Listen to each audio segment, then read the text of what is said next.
अब महाराज दसवीं के बाद एकादशी के दिन नंद बाबा यमुना जी में स्नान करने गए और महाराज नंद बाबा ये भूल गए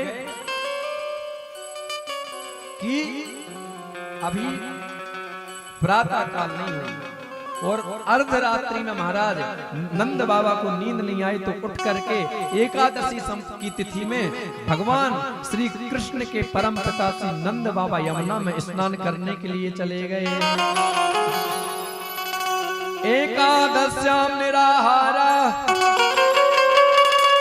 समश्चर्य जनार्दनम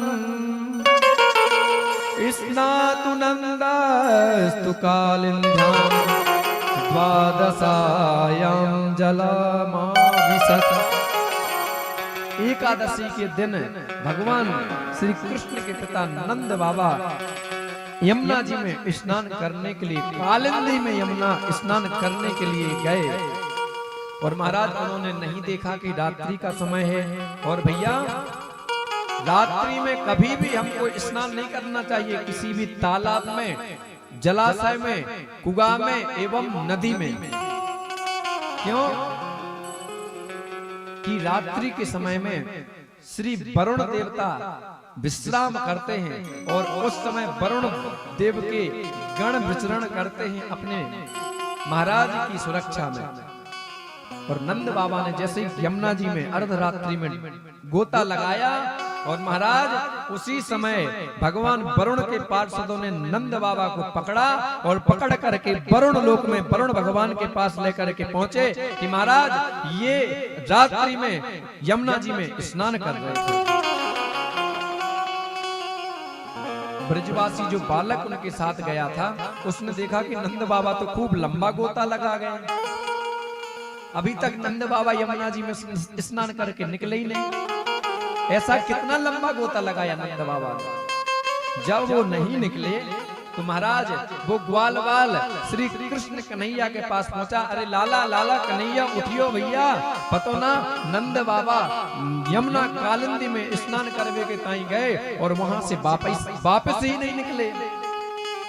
भगवान श्री कृष्ण ने देखा कि अर्धरात्रि में बाबा नंद को क्या आवश्यकता थी स्नान करने की। और महाराज भगवान श्री कृष्ण मां यमुना कालिंदी के तट पर पहुंचे और यमुना में गोता लगाया और सीधे वरुण लोक में पहुंच गए। वरुण लोक में जैसे ही वरुण भगवान ने देखा भगवान श्री कृष्ण द्वारिकाधीश आए हैं तो वरुण अपने सिंहासन को छोड़ करके भगवान श्री कृष्ण के चरणों में साष्टांग प्रणाम करने लगा। नंद बाबा देख करके हंस रहे हैं कि ये कैसा है भाई माया का चक्कर। पिता को तो इसने बांध रखा है और पुत्र को प्रणाम कर रहा है। तो वरुण भगवान कह रहे हैं भगवान श्री कृष्ण से, नमस्तुभ्यां भगवते ब्राह्मणे परमात्मने नायत्न सूर्यते माया लोक श्रेष्ठी विकल्पना। जब वरुण देव भगवान को प्रणाम कर रहे हैं तो भगवान श्री कृष्ण बोले हमको प्रणाम कर रहे हो और मेरे पिताजी को बांध रखा है। तो वरुण देव सुनते ही भगवान से क्षमा मांगने लगे कि हे वरुण देव, हमें पता नहीं था कि ये आपके पिता हैं और अगर पता होता तो ऐसा अपराध मैं कैसे कर सकता हूं।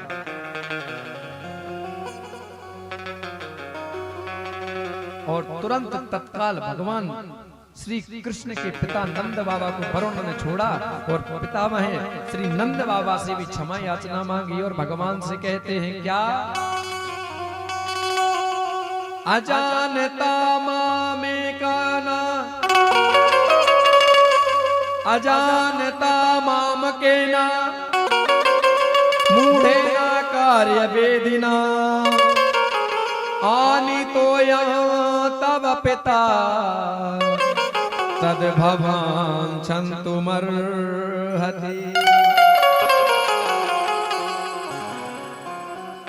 प्रार्थना करते ही महाराज तुरंत नंद बाबा को छोड़ा और भगवान श्री कृष्ण नंद बाबा को लेकर के यमुना से बाहर निकले। ग्वाल बाल पूछने लगे, अरे बाबा तुम कहां चले गए?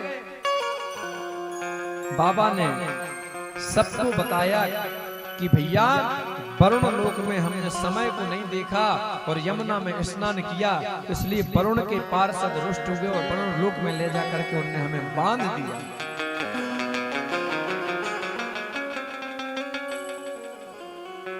फिर उन्होंने कहा कि जैसे ही हमारा कन्हैया पहुंचा तो पता नहीं भैया सब वरुण देव के जो गण हैं, जो पार्षद हैं, वो प्रणाम करने लगे और साक्षात वरुण देव ने भी हमारे कन्हैया को प्रणाम किया।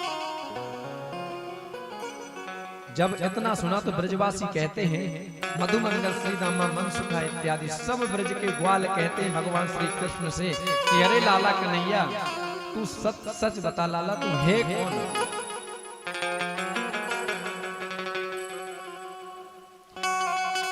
तू कोई साधारण मनुष्य नहीं है, तू साक्षात नारायण है।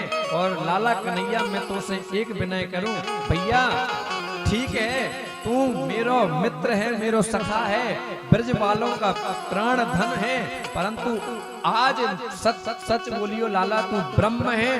और अगर तू ब्रह्म है तो अपने घर को दर्शन मुझको करवा। अपने घर का मतलब अपने बैकुंठ का दर्शन करवाओ। जिस बैकुंठ में, जिस क्षीर सागर में आप मां लक्ष्मी के साथ शेष की सैया पर महाराज आनंद के साथ विराजमान है, ऐसे सुंदर दर्शन करने की हमारी इच्छा है।